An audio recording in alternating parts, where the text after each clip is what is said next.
you think happened in Indy? Why? I mean, why are you not still in Indy? I guess would be the simple question. It's a great question. It's a great question and completely fair question. And sometimes I wonder the same. To be honest, I think it was a year that had highs and lows, ups and downs. The way we finished, the way I finished, was poor. And I think that definitely was tough to swallow and tough to finish like that, especially when we thought we had a chance to really do something special and make a run.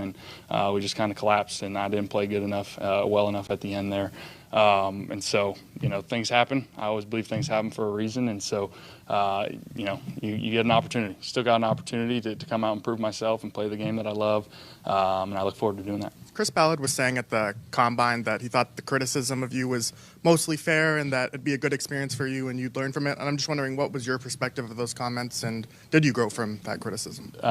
Which criticism specifically? Just, he said, there's a lot of things out there, yeah, good and bad, that I don't read. So. Carson Wentz at the ribbon cutting for his new McDonald's franchise today. I mean, I just can't get over that get up. So here's the key. This is the bottom line.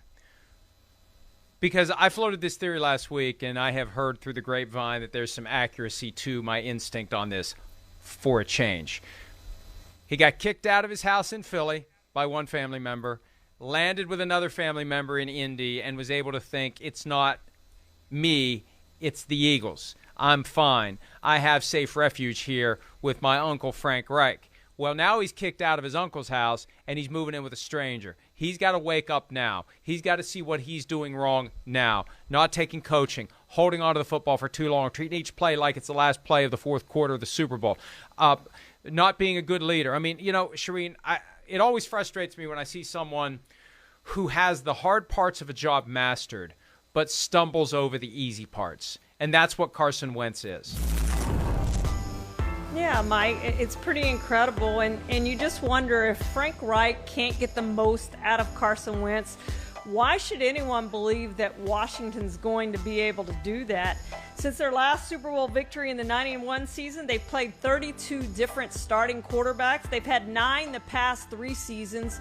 And here we are with Ron Rivera yet starting over at that position. Is the third time going to be the charm for him? He tried Ryan Fitzpatrick. He tried Kyle Allen. He tried Alex Smith. He tried Dwayne Haskins.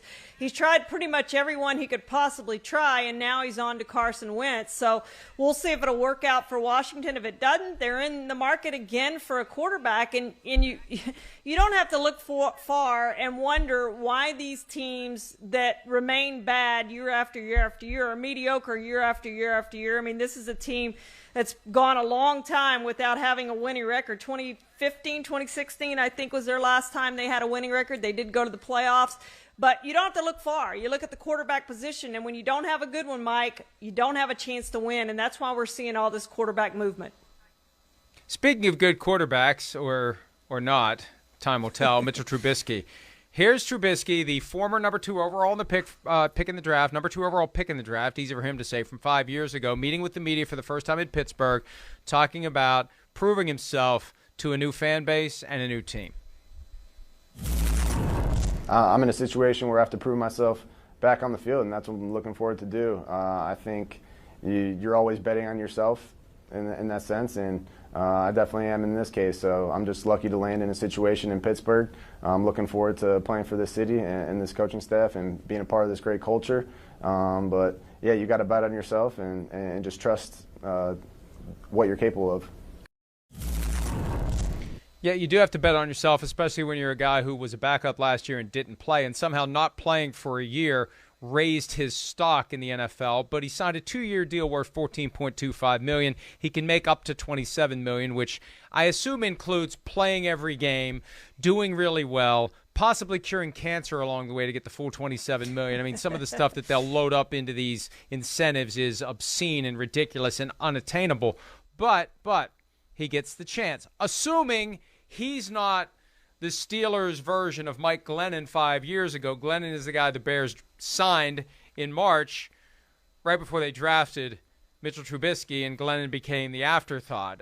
We don't know what the Steelers think of any of these guys in the draft. They keep their cards close to the vest, but he's a perfect short-term placeholder, throwing other teams off the scent in the event the Steelers do have a chance to get a quarterback they really like. I know this, Shireen. It was a long 20 years for the Steelers at the quarterback position between Terry Bradshaw and Ben Roethlisberger, and they surely don't want to live through that again. The sooner they can find a young future franchise quarterback, the better off they're going to be. The problem is they too rarely draft in a position to get one.